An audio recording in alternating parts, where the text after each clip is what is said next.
Oi pessoal, bem-vindo à Academia de Neurônios, meu nome é Soraya, especialista em nada, e hoje eu vou falar sobre umas figuras reais e por causa de um vídeo que eu fiz sobre uma personagem de um livro.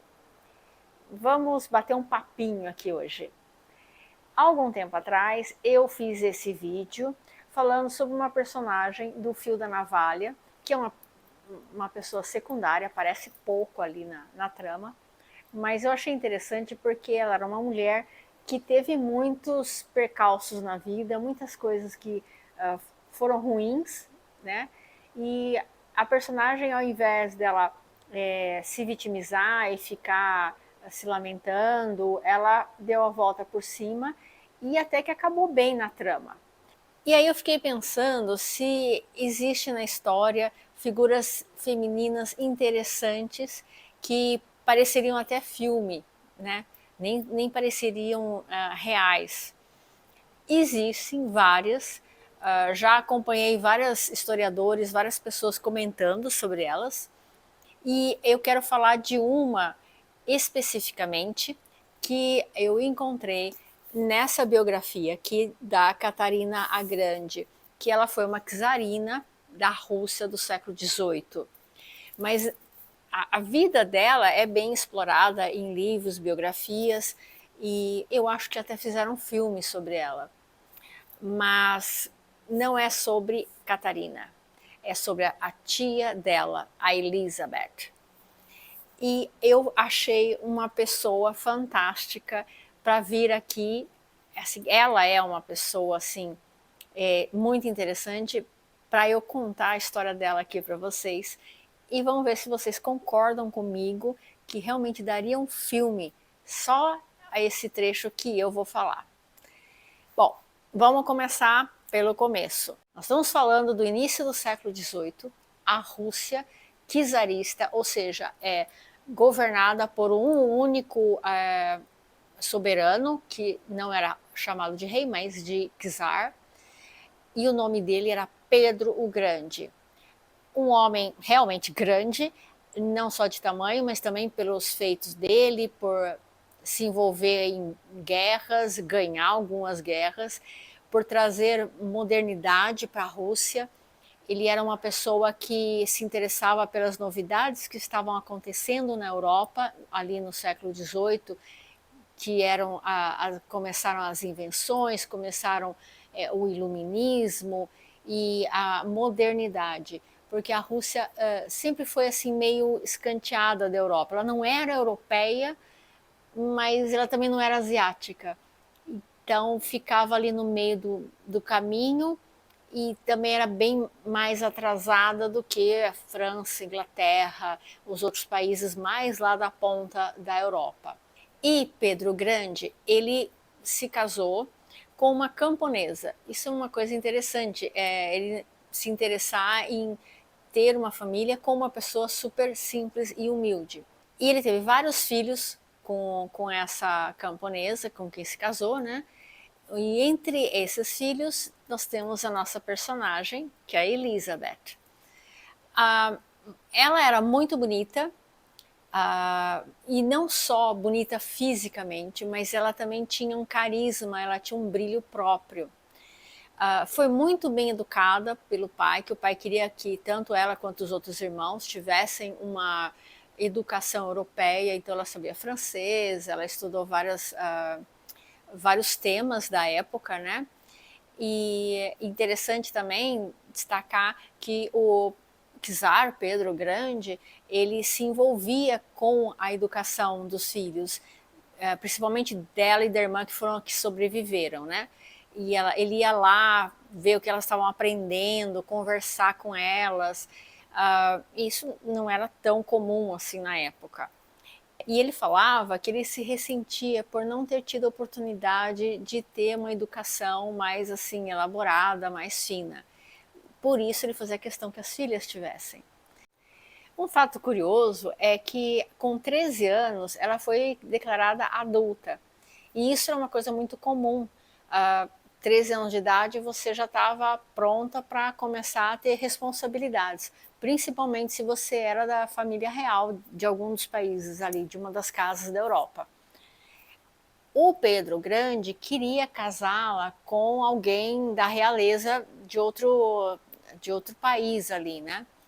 Mas, infelizmente, o que aconteceu?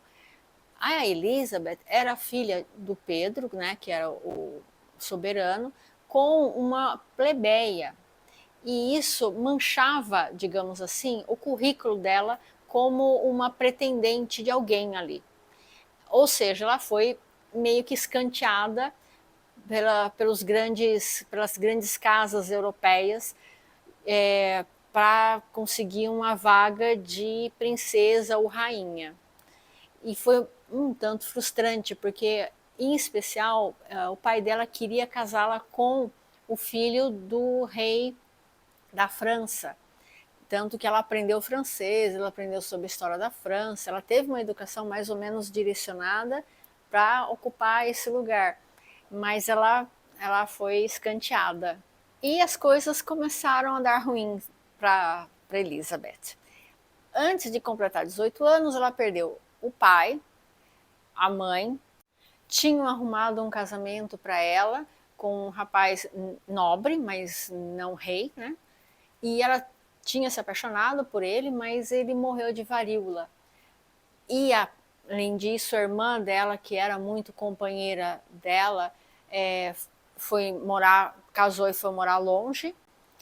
Ou seja, quando ela completou 18 anos, ela não tinha ninguém no mundo.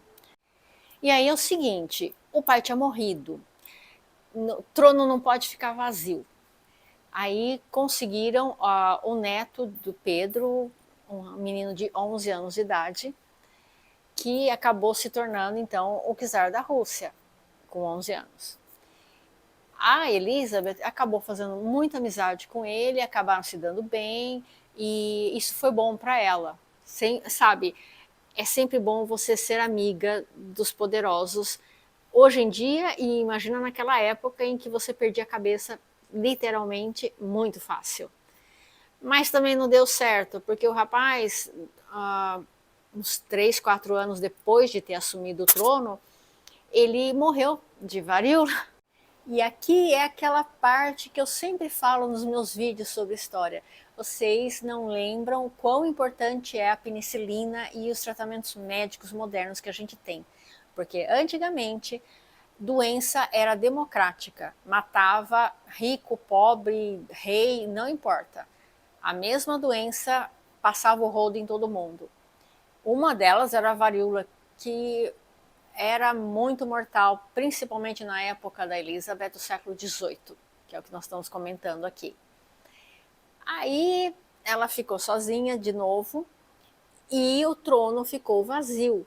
E lembrando que eu estou me baseando nessa biografia, que o autor aqui foi fazer pesquisas sobre cartas, diários, etc. E eu vou contar uma cena que eu achei maravilhosa. A Elizabeth, quando morreu o sobrinho, né, de varíola, ela estava dormindo. E o médico real ali, o médico do palácio, foi de noite bater na porta do quarto dela, porque o trono ficou vazio. Tronos não ficam vazios, porque senão se começa uma guerra civil no país. Portanto, era urgente achar alguém para colocar no lugar. A Elizabeth era a filha do Pedro Grande, que era o rei, o czar. Ela seria a sucessora mais óbvia. E esse médico foi lá bater na porta do quarto dela de madrugada para falar: olha, o rapaz morreu e a gente precisa pôr alguém no lugar, e você é a filha, né, do Pedro, então, né, um mais um. Ela virou para ele e falou: não, não estou interessada, vai dormir. E ela voltou a dormir. Sim, imagina a cena de alguém bater no seu quarto te oferecendo o trono de um país e você olhar para aquilo e falar: não, obrigada, não estou afim hoje. Uma coisa doida. E aí, por fim, acabaram colocando uma prima distante lá, uma descendente alemã, porque também tem isso de interessante na história da Rússia. A Rússia tem uma ligação muito grande com a Alemanha. Havia, através de casamentos, e haviam muitos laços sanguíneos entre Rússia e Alemanha. E foi justamente a prima dela, a Ana, que ocupou lá o trono. Lembrando que a Elizabeth, ela era charmosa e bonita, e mais do que isso, ela era uma pessoa simples que gostava da Rússia. A prima dela não gostava tanto assim, tipo, ganhou um trono, né? Mas se cercava de os súditos eram alemães, os conselheiros eram alemães. E isso, para o povo russo, era um negócio que eles meio que torciam o nariz. E aí a gente fica com aquela ideia assim que o rei, ele está mandando, e ele tem poder, ele tem dinheiro, etc. Mas não é bem assim. O poder vinha também da aprovação do povo e da aprovação da corte e do clero. Eles tinham que fazer essa costura entre esses três nichos para permanecer sentado lá no trono. E a Ana começou a ficar meio preocupada, porque, por óbvio, quem deveria estar ali no lugar dela era a Elizabeth, não a Ana. Vamos lembrar que os nobres, os reis, eles são pessoas também. E os mesmos sentimentos mesquinhos que giram em torno das nossas relações pessoais acontecem também nos altos escalões. No caso da Ana, eu acho, tá, que ela tinha inveja, por óbvio, da Elizabeth e começou a fazer umas sacanagens com a Elizabeth. Cortou a mesada dela, não, não queria que ela aparecesse tanto nas reuniões da sociedade ali da corte, né, russa. A Elizabeth percebeu e falou: vou cair fora. Ela não era, isso que eu acho interessante, ela não passa aquela imagem de uma pessoa sedenta por poder. Ela parece mais uma pessoa que queria curtir a vida. E quando ela percebeu que ela não era bem-vinda ali, que ela estava incomodando, né, a prima, ela falou: vou embora. Então ela, rica, tinha uma casa, um castelo no campo, foi morar lá. E como ela não se casou, ela começou a ter vários casos com militares, principalmente militares bonitos, e frequentar as festas dos camponeses. Exatamente a mesma coisa que o pai dela fazia também. E isso começou a fazer com que o povo russo passasse a reconhecer nela uma representante verdadeira da Rússia na nobreza, né? Isso só fez piorar a relação dela com a Ana, tá? A Elizabeth vivendo a vida dela, participando lá da vida russa, cuidando lá das coisas dela, mas não há perseguição que dure para sempre. Essa prima acabou morrendo, mas ela já tinha meio que engatado uma sucessora para o trono, que era justamente uma sobrinha dela, também chamada Ana, que chegando lá na corte russa, também não gostou da Elizabeth e começou a perseguir mais ainda. Porque vejam bem, a primeira Ana já não era lá muito correta, não era uma pessoa adequada para o local. Como eu falei, ela era de origem alemã numa corte russa. E talvez a gente aqui no Brasil não entenda, mas lá na Europa, essa coisa de terra, quem que pertence ali à terra, é uma coisa muito importante. Hoje ainda é. Imagina lá no século XVIII. Então, essa segunda Ana passou a fazer muito mais perseguições contra a Elizabeth, a ponto passar a tramar para a Elizabeth ser presa ou ser jogada num convento, porque seria uma forma de ela sair fora, de ser um perigo para realmente tirar a Elizabeth do tabuleiro ali do poder, para não ter problema de que ela tentasse um golpe e roubasse, né, o trono para si. E tem um detalhe interessante, que como eu falei, a Elizabeth frequentava o povo, né, frequentava os locais ali, inclusive os quartéis. E, inclusive, quando ela ia para esses quartéis, ela ia jogar, ela ia participar da vida deles mesmo, jogar cartas, né? Isso era uma coisa totalmente incomum de pessoas nobres fazerem. E com isso ela ganhou a admiração dos militares. E com certeza isso preocupava demais a segunda Ana.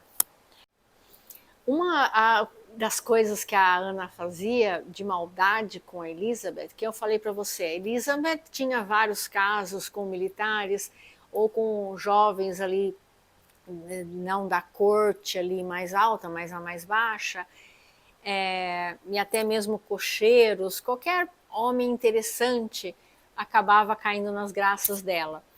E a Ana passou a, toda vez que a Elizabeth realmente se apaixonava por um desses caras, ela dava um jeito de mandar o cara para um lugar distante, fazer alguma coisa assim para ele sumir da vida dela. A situação foi escalando de tensão de uma forma tal que estavam realmente planejando prender a Elizabeth. E novamente, aquele mesmo médico lá de trás, que foi lá no quarto dela bater na porta para oferecer a primeira vez a possibilidade de sentar no trono da Rússia, volta ele e vai lá, bate no quarto dela. Só que dessa vez ele estava levando um papel com dois desenhos, um de cada lado. No primeiro desenho tinha a imagem dela presa num convento, vestida de freira, que era a ideia que a prima lá estava querendo fazer. Do outro lado tinha ela vestida como imperatriz da Rússia. E aí ele falou: você tem essa escolha, o que você vai querer? A Elizabeth já estava mais velha, já estava já com uns 30 anos, e percebeu que não tinha outra opção, e além de tudo, o país, né, a Rússia, estava sendo entregue na mão de estrangeiros, os alemães, né? Ela não, dessa vez, ela assumiu a responsabilidade, ela saiu do palácio dela, ela foi até o quartel, um dos quartéis principais lá, e fez um discurso para os militares. Ela falou: vocês sabem de quem eu sou filha, então venham comigo. E obviamente eles foram, e eles se juntaram, em torno de uns 300 militares, foram até o palácio onde estava a segunda Ana, inclusive ela estava dormindo, entraram lá, os guardas palacianos não ofereceram nenhuma resistência, tanto que a Elizabeth era amada, né? E permitiram que ela entrasse. Ela foi até o quarto dessa segunda Ana, e consta que ela tocou no ombro da prima, né, que estava dormindo, e falou para ela, falou: olha, irmãzinha, está na hora de você ir embora. E tirou ela do trono. E a Ana foi presa, mas não foi morta, pelo menos, né? E aí ela assumiu o trono da Rússia e foi aclamada pelo povo, porque ela era muito amada por eles, e se tornou a czarina da Rússia. Lógico que tem a continuação da história, que ela se tornou uma pessoa não muito agradável, possivelmente já corrompida pelo poder. Infelizmente, o que eu pude perceber é que o poder corrompe as pessoas, seja porque traz o pior do ser humano, ou porque elas têm que fazer tantas alianças, como eu falei, os reis absolutistas, não é porque eles tinham tanto poder assim que eles podiam fazer o que bem entendesse realmente. Eles tinham que ir casando os interesses tanto da nobreza quanto do clero, e até mesmo se o povo fizesse um levante verdadeiro, reis caíam, sabe? Mas eu achei muito curiosa essa história da Elizabeth, pelo menos a primeira parte da vida dela, exatamente por ela ter perdido muitas coisas na vida, ter perdido oportunidades na vida, assim, chances, né, de ter um casamento real, de ter o trono da Rússia mesmo. E apesar de tudo isso, ela se manteve uma pessoa boa, humilde na convivência com as pessoas comuns, com os camponeses, com os militares, os caçadores. E isso fez, e foi isso que fez com que ela fosse tão amada que depois ela conseguiu verdadeiramente merecer o trono do pai. Eu achei essa história inspiradora, espero que vocês tenham gostado. Se gostaram, deixa aqui o joinha para ajudar aqui o meu canal e até a próxima, gente!